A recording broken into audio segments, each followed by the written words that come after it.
me and Shafika has chose this Maglev train as our topic. We are group number 8. Alright, application that has been used is for Maglev called magnetic levitation can be used to levitate light materials, water droplets, and even live animals. Maglev, also called magnetic levitation train or Maglev train, a floating vehicle for land transportation purposes that is supported by either electromagnetic attraction or repulsion. Maglevs were conceptualized during the early 90s by American professor and inventors, which is Robert Goddard, and French-born American engineer Emile Bechdel, and have been in commercialized use since 1984, with several operating at present and extensive network purpose for the future. Alright, magnetic levitation principle.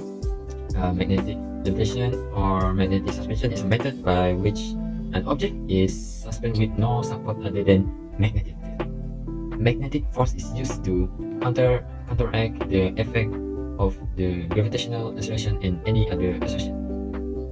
And there are two types of electromagnetic. We call EMS and EDS.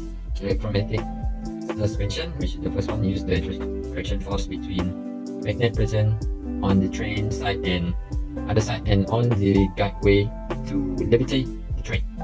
And the EDS, electrodynamic suspension system, are similar to EMS in several ways, but the magnets are used to repel the train from the guideway rather than attract them. And working principle: magnet train, the working is based on magnetic levitation. Basically, two types of magnets which are used in levitation.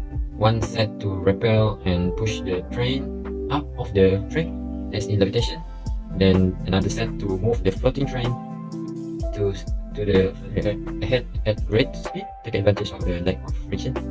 One is artificially generated magnet, which is the electron, and it is superconductor. Superconductor are the material whose conductivity tends to infinite as resistivity tends to 0 at critical temperature. This means that unlike the more familiar conductors such as copper or steel, a superconductor can carry a current indefinitely without losing any energy. Okay, now I will explain about advantage of magnetic train. Okay, there are 5 advantages of magnetic train. First is little maintenance. Okay, because the train actually floats along the track, which is the train is no contact with the ground, and therefore no component that will wear out. So the magnetic train will use little maintenance about that. Okay, second is no friction. Because magnetic train actually floats does not have any friction. That is less noise because there are no wheels running along there, so no wheel noise.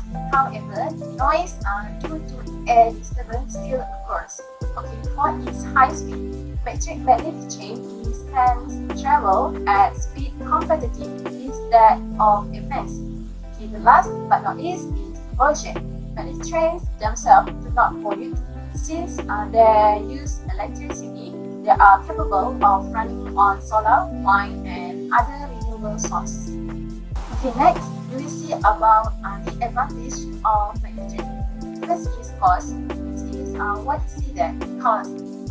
Startup costs are enormous. With all the guideways, they all need to be put in place and it will take years to pay that off. The second is lack of existing infrastructure.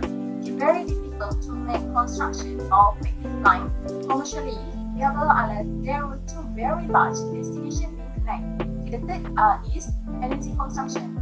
The laser train cars are tougher to levitate, quite a bit more energy, making them less efficient. Okay, for the conclusion is magnetic train is a fast mode of ground transportation which provides destination transit service to the public. It is shown that with magnetic levitation, technology has emerged as a sustainable, robust, and cleaner solution for train transportation. Other than that, there are 2 more benefits for us, known as it can help people arrive their destination.